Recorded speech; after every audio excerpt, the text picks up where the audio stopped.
Oi, eu sou Gustavo Oliveira de Araújo e esse é meu trabalho de geografia sobre blocos econômicos. Bom, os blocos econômicos são associações criadas entre os países para que eles estabeleçam relações entre si, né? Elas surgiram do reflexo da constante competição de economias mundiais. Além disso, é um movimento cada vez mais comum no mercado planetário para aguentar o ritmo acelerado dos países. A formação de blocos econômicos tem por objetivo criar condições de dinamizar e intensificar a economia no mundo globalizado. Na atual economia mundial, a tendência é a formação de blocos econômicos, criados para facilitar o comércio entre os países membros. Foi um jeito em que os países encontraram de facilitar a comercialização no mundo entre si, né? E ao participarem de blocos econômicos, os países aumentam o alcance de seus produtos e serviços para outros lugares. É uma grande vantagem advinda dessa cooperação. Ou seja, quando eles começam a trabalhar em cima disso, né, dos blocos econômicos, isso se torna vantajoso para eles, porque isso aumenta muito mais a divulgação dos produtos e serviços deles, o que aumenta a economia, né, e gera mais lucro para o país, o que acaba ajudando muito o país. Por exemplo, se o país está mal e está precisando de renda, isso ajuda muito o país nessa questão aí, né? E, bom, vamos lá falar um pouco sobre isso agora. Bom, agora eu vou falar um pouco sobre os principais blocos econômicos mundiais, né? Que são os que mais repercutem no mundo, são os mais famosos. E vamos lá, o primeiro que eu vou falar aqui é o NAFTA, que é o Acordo de Livre Comércio da América do Norte, que tem início no fim da década de 1980, quando os Estados Unidos e o Canadá decidem integrar sua economia. Em 1993, recebe a adesão do México. Um ano depois, o tratado entra em vigor, estabelecendo o prazo máximo de 15 anos para a eliminação de barreiras alfandegárias no comércio entre os membros, né? Esse é o NAFTA, tá? E agora eu vou falar sobre o Mercosul, né? Que é muito famoso também. Ele foi criado em 1991. O Mercado Comum do Sul, o Mercosul, né? Reúne a Argentina, o Brasil, o Paraguai, o Uruguai, com países efetivos. E Chile, Peru, Bolívia, Colômbia, Equador e Venezuela como associados. A diferença entre membro associado e pleno é que o associado não adota a tarifa externa comum, né, o TEC, uma vez que o Mercosul se encontra no estágio da União Aduaneira, né, no caso. E aí, agora a gente vai falar aqui um pouco da União Europeia, que tem muito a ver com isso, né, a união dos países para criar esses tratados que levaram, né, a esse esquema de blocos econômicos. A União Europeia foi criada em 1992 com a assinatura do Tratado de Maastricht. A União Europeia é sucessora da Comunidade Econômica Europeia, instituída em 1957 pelo Tratado de Roma. Maastricht concretiza a criação de um bloco com circulação livre de pessoas, mercadorias, capitais e serviços, além da integração a partir da adoção da moeda única por parte dos países membros. Os países membros que fazem parte da União Europeia são Alemanha, Áustria, Bélgica, Bulgária, Chipre, Croácia, Dinamarca, Eslováquia, Eslovênia, Espanha, Estônia, Finlândia, França, Grécia, Holanda, Hungria, Irlanda, Itália, Letônia, Lituânia, Luxemburgo, Malta, Polônia, Portugal, Reino Unido, né? Então a gente pode ver aqui que são muitos países, tá? E em 2017 que iniciou esse processo, né? Ela iniciou seu processo turbulento de saída, conhecido como Brexit, República Tcheca, Romênia e Suécia, né? E tem muito mais comunidades, como por exemplo o APEC, né, que é a Cooperação Econômica da Ásia e do Pacífico, que surgiu em 1989 com a proposta de criar até 2020 uma zona de livre comércio entre os 20 países membros e Hong Kong, né? Ou seja, eles queriam criar ali um livre espaço para o comércio rolar sem problema, né? Sem dar nenhum problema com tipo, localização dos comércios e tal, né?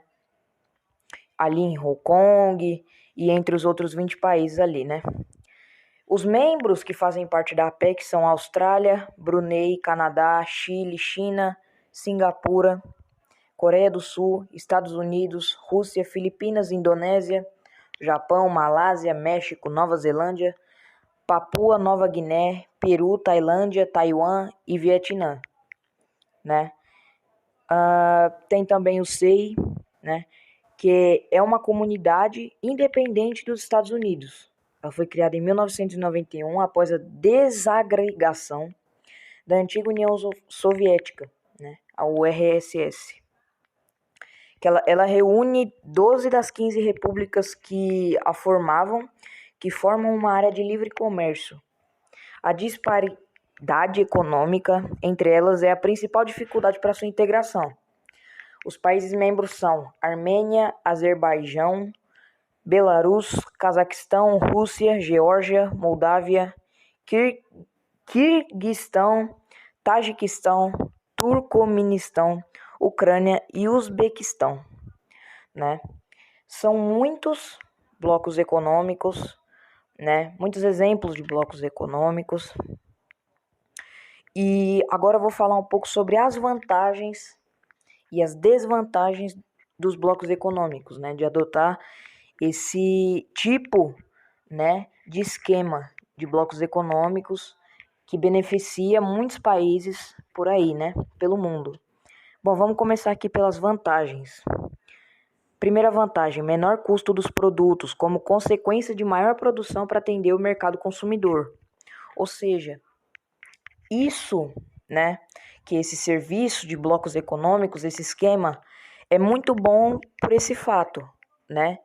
Ele ocasiona que os produtos custam menos, né? O que acaba tendo mais renda para os países que estão exportando aqueles produtos, né? Ou vendendo para a própria população, né? Então é uma vantagem muito grande para eles esse menor custo dos produtos, né?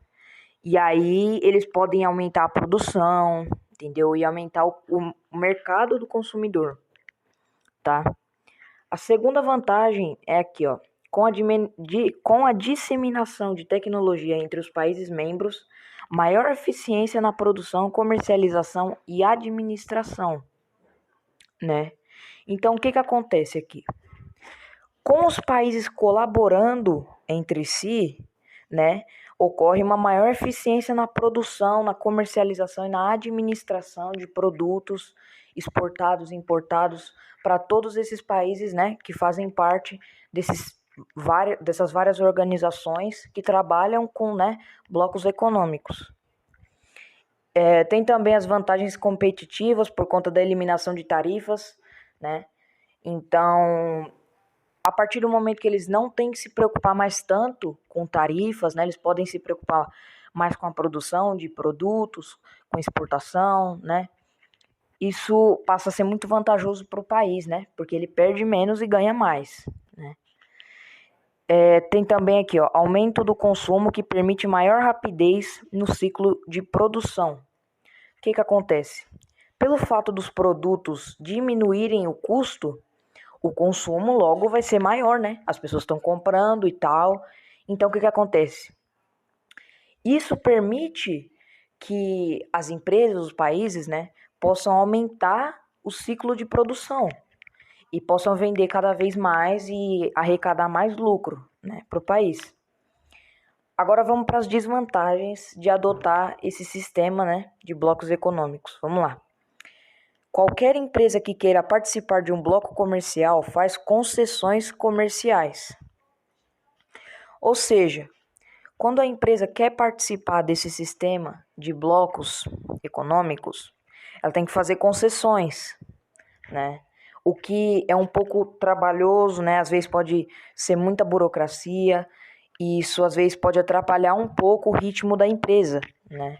Essas concessões levam tempo, é muito trabalho e tal para os administradores das empresas que querem participar, né, desse sistema de blocos econômicos. Tem também a perda de soberania nacional. O que é isso? O fato é que quando você começa a colaborar com vários países, né, você já não tem tanto poder mais. Como assim? Bom, você não é mais um país 100% independente, assim, eu posso dizer, né? Porque você, de certa forma, precisa da ajuda de outros países ali, né?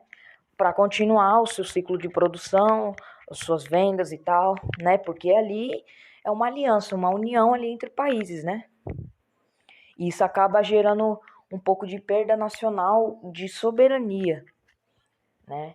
Muitas vezes os governantes aí dos países passam a ser menos ouvidos por conta disso, né? O que não é muito bom para a administração do país e tal, né? Tem aqui também o enfraquecimento do multinacionalismo perante o regionalismo criado por blocos comerciais, cada dia mais potentes.